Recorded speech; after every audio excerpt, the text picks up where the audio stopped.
আমার সকল প্রিয় ভিউয়ার্সদেরকে ভালোবাসা ভরা সালাম জানাই। সজনে পাতার গুণাগুণ সম্পর্কে কম বেশি আমরা প্রায় সকলেই জানি।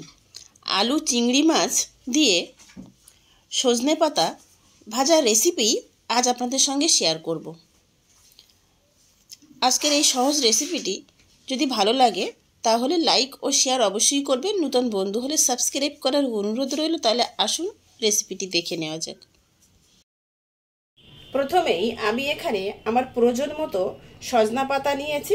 সজনা পাতা ডাঁটি থেকে ছাড়িয়ে এভাবে একটু হলুদ পাতাগুলো খুঁটে ফেলে দিয়ে পরিষ্কার করে নিয়েছি, পরিষ্কার করে ধুয়ে নিয়েছি।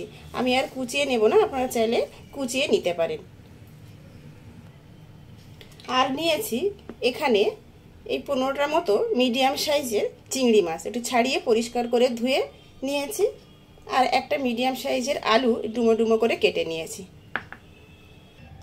আর কি নিয়েছি রান্না হতে হতেই বলে দেব। গ্যাসের চুলায় একটা কড়াইতে আন্দাজ মতো কিছুটা জল আমি গরম হতে বসিয়ে দিয়েছি। জল গরম হয়ে এসে প্রায় ফুটতে শুরু করেছে। এখানে 1/4 টিস্পুন মতো বেকিং সোডা বা খাবার সোডা দিয়ে দেব। এই বেকিং সোডা মেশানো গরম জলের মধ্যে আমি সজনা পাতাগুলো ভাপিয়ে নেব।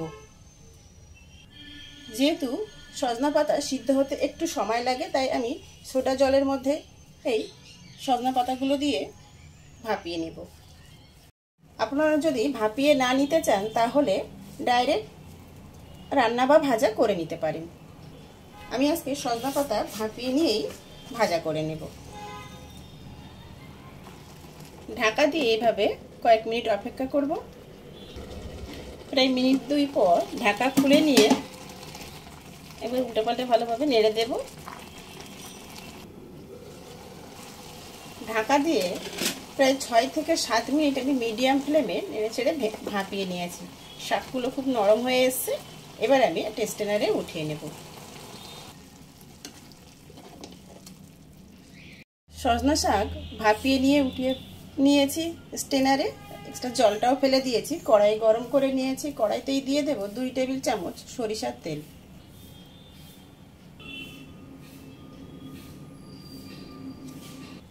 কোয়ার্টার টিস্পুন মতো কালো জিরের ফোড়ন দেব। কয়েক সেকেন্ড নেড়ে নিয়ে যে টুকরো করে আলু কেটে ধুয়ে রেখেছিলাম দিয়ে দিলাম। আলুর মধ্যে দেব আন্দাজ মতো লবণ আর অল্প একটু হলুদ গুঁড়ো।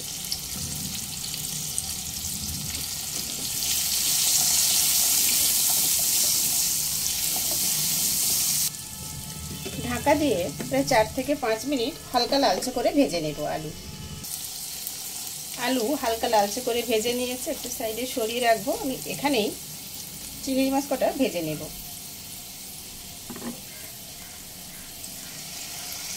চিংড়ি মাছের মধ্যে অল্প একটু হলুদ গুঁড়ো আর আন্দাজ মতো অল্প একটু লবণ দিয়ে দেব।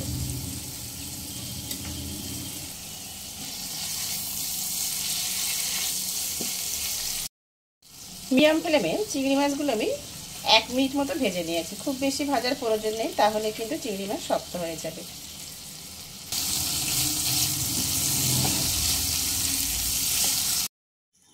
আলু চিংড়ি মাছ একসঙ্গে আরো কয়েক সেকেন্ড একটু ভেজে নিয়েই এবার একটা প্লেটে আমি উঠিয়ে রাখবো।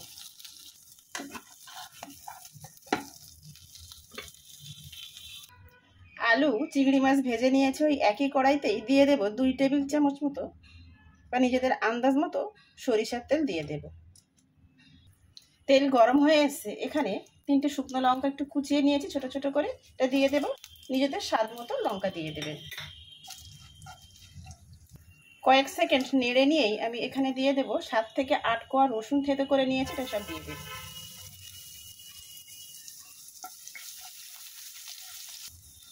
রসুন দেওয়ার পর আরো কয়েক সেকেন্ড একটু ভেজে নিয়েই একটা মিডিয়াম সাইজের পেঁয়াজ একটু লম্বা লম্বা করে কেটে নিয়েছি, এটা সব দিয়ে দেব। এবার রসুন শুকনো লঙ্কার সঙ্গে পেঁয়াজটাও নেড়ে চেড়ে ভেজে নেব। মানে পেঁয়াজ একটু নরম হয়ে আসা পর্যন্ত ভেজে নিতে হবে। পেঁয়াজ নরম হয়ে আসা পর্যন্ত ভেজে নিয়েছি। এখানে আমি 3টে কাঁচা লঙ্কা চিড়ে রেখেছিলাম, এটা সব দিয়ে দিলাম। কাঁচা লঙ্কা দেওয়ার পর একবার ভালোভাবে নেড়ে দিয়েছি। এবার আগে থেকে ভাপিয়ে রাখা শাকগুলো সব দিয়ে দেব। আপনারা চাইলে পেঁয়াজ রসুন লঙ্কা ভেজে নিয়ে তারপর আলু আর চিংড়ি মাছ ভেজে নিয়ে তারপরও শাক ভেজে নিতে পারেন। আমি আলাদাভাবে ভেজে নিয়ে তারপর উঠিয়ে নিয়ে আমি এইভাবেই শাকটা ভেজে নেব।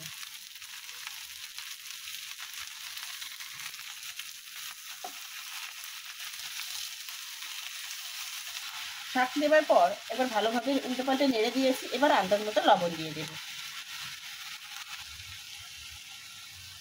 আর অল্প একটু হলুদ গুঁড়ো। এবার উল্টে পাল্টে ভালোভাবে নেড়ে দেব।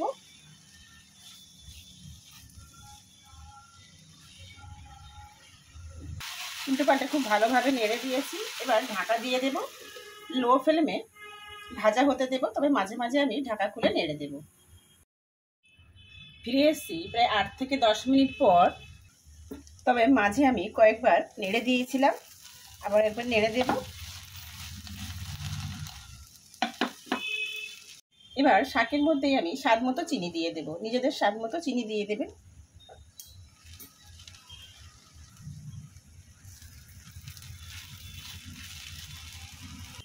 চিনি দিয়ে একবার ভালোভাবে নেড়ে দিয়েছি। এবার আগে থেকে ভেজে রাখা আলু আর চিংড়ি মাছগুলো সব দিয়ে দেব।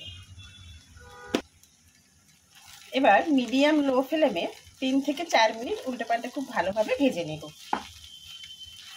যেহেতু আমাদের আলু চিংড়ি মাছ আগেই ভাজা ছিল, তাই এখানে খুব বেশিক্ষণ কিন্তু সময় লাগবে না। শাকও ভেজে নিয়েছি। আমি আলু আর চিংড়ি মাছ ভাজা করে নিয়ে তারপর শাকের মধ্যে মিশিয়ে দিয়ে সজনা শাক ভেজে রেডি করে নিচ্ছি। আপনারা চাইলে আলু আর বড়ি ভেজে নিয়েও সেমভাবে শাক ভেজে নিতে পারেন।